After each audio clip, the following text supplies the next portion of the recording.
దక్షిణ కాశీగా పేరుగాంచిన వేములవాడ శ్రీ రాజరాజేశ్వర క్షేత్రంలో చేపట్టే మహాశివరాత్రి జాతర ఏర్పాట్లపైన ఆలయ ఓపెన్ స్లాబ్లో జాతర సమన్వయ సమావేశం జిల్లా కలెక్టర్ అనురాగ్ జయంతి అధ్యక్షతన వహించారు. ఈ కార్యక్రమానికి గాను ముఖ్య అతిథిగా స్థానిక ఎమ్మెల్యే ప్రభుత్వ విప్ ఆది శ్రీనివాసులు పాల్గొన్నారు. అన్ని శాఖల అధికారులతో జాతర ఏర్పాట్లపైన చర్చించారు. అనంతరం ప్రభుత్వ విప్ ఆది శ్రీనివాస్ మాట్లాడుతూ వచ్చే మార్చి 7, 8, 9 తేదీల్లో జరిగే మహాశివరాత్రి జాతరకు అన్ని ఏర్పాట్లు పూర్తి చేయాలని అధికారులను ఆదేశించినట్లుగా తెలిపారు. భక్తులకు ఎలాంటి ఇబ్బందులు కలగకుండా తగు ఏర్పాట్లు చేయడం, శానిటేషన్, త్రాగినీరు, క్యూ లైన్లో భక్తులకు ఇబ్బందులు కలగకుండా చర్యలు చేపట్టామని చెప్పారు. భక్తులు భక్తిభావంతో స్వామివారిని దర్శించుకునే సౌకర్యాలు, అలాగే విఐపి బ్రేక్ దర్శనం ఏర్పాట్లు చేయనున్నట్లుగా చెప్పుకొచ్చారు. స్వామివారికి పట్టు వస్త్రం సాయంత్రము 4 గంటల నుండి 5 గంటల వరకు శివదీక్ష స్వీకరించినటువంటి స్వాములకు దర్శనం. సాయంత్రం 6 గంటల నుండి రాత్రి 8 గంటల వరకు స్వామివారి యొక్క కళ్యాణందరూ కూడా మహాలింగార్చన కార్యక్రమం ఉంటుంది.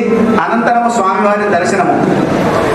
విశేషించి లింగోద్భవ సమయం రాత్రి 11:35 నుండి స్వామివారికి మహాన్యాసపూర్వక ఏకాదశి రుద్ర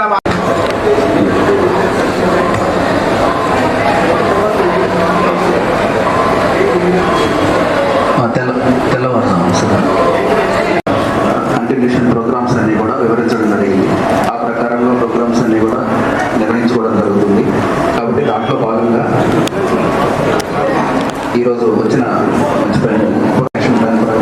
గౌరవ ప్రభుత్వ విప్ ఆది శ్రీనివాస్ గారు, గౌరవ జిల్లా పరిషత్ చైర్మన్, అలానే గౌరవ మున్సిపల్ చైర్మన్ అండ్ ఇక్కడ వచ్చేసిన అందరు ప్రజాప్రతినిధులు, మీడియా మిత్రులు, అధికారులు అందరి సమక్షంలో ఈరోజు మన మహాశివరాత్రి అరేంజ్మెంట్స్ గురించి మీటింగ్ పెట్టుకోవడం జరిగింది.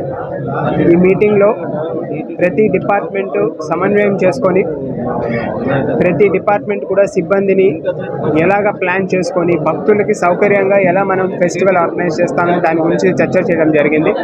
క్యూ లైన్స్ దగ్గర నుంచి ట్రాఫిక్ మేనేజ్మెంట్, రోడ్ల సౌకర్యం, తాగునీరు సౌకర్యం, శానిటేషన్ సౌకర్యం, విఐపి దర్శనం గురించి కానీ, క్యూ లైన్ల గురించి కానీ, అకామిడేషన్ గురించి కానీ, సీసీ కెమెరా సేఫ్టీ అన్ని ఆస్పెక్ట్స్ని కూడా డీటెయిల్గా చర్చించుకోవడం జరిగింది. ఇది ప్రథమ మీటింగ్ మాత్రమే. ఇవాళ నిర్ణయం తీసుకున్న అంశాల మీద డీటెయిల్డ్ ప్రోగ్రామ్ కూడా, అలానే ఎస్పెషల్లీ తాగునీరు, శానిటేషన్ ఎటువంటి చిన్న కంప్లైంట్ కూడా రాకుండా సక్సెస్ఫుల్గా ఈ జాతర చేయాలి. దానికి ప్రతి ఏరియాని పిన్ పాయింటెడ్గా ఒక బృందం, టీము ఉండేలాగా నిర్ణయం తీసుకోవడం జరిగింది. ఇతర విషయాల్లో కూడా సీసీ కెమెరాస్ కావచ్చు, పార్కింగ్ కావచ్చు, బస్సుల సంఖ్య కావచ్చు, గౌరవ ప్రభుత్వం మహాలక్ష్మి స్కీమ్. ఈరోజు మనం ఉన్నవాడలో మహాశివరాత్రి బందోబస్తు కోసం కోఆర్డినేషన్ మీటింగ్ పెట్టడం జరిగింది. ఎమ్మెల్యే గారు ఇప్పుడు పోలీస్ సైడ్ నుండి మనం మొత్తం ఏర్పాటు చూసుకుంటాం. దాదాపు 1000 ఫోర్స్ మనం వాడతాం. దానిలో ట్రాఫిక్ వాలంటీర్, టెంపుల్లో interior volunteer, queue line management ఉండొచ్చు, క్రౌడ్ మేనేజ్మెంట్ ఉండొచ్చు. అది మొత్తం మనం చూసుకుంటాం. భక్తులకి వితౌట్ ఎనీ ఇష్యూ ఈ బందోబస్తు జరుగుతుంది. మన పోలీస్ సైడ్ నుండి మనం 100% ప్రయత్నం చేస్తాము. లాస్ట్ టైం నుండి కూడా ఏమైనా మనం లెర్నింగ్ పాయింట్స్ ఉన్నాయి, అది కూడా ఇంప్లిమెంట్ చేసి భక్తులు మనకి ఏమేమి పాయింట్స్ చెప్పారు, ఇది ఇష్యూస్ వాళ్ళకి లాస్ట్ టైం వచ్చినాయి, అది కూడా మనం రెక్టిఫై చేస్తాము. ఇది చాలా పీస్ఫుల్గా బందోబస్తు జరుగుతుంది. మన సైడ్ నుండి మనం 100% ఏర్పాటు చేస్తాం. Thank you.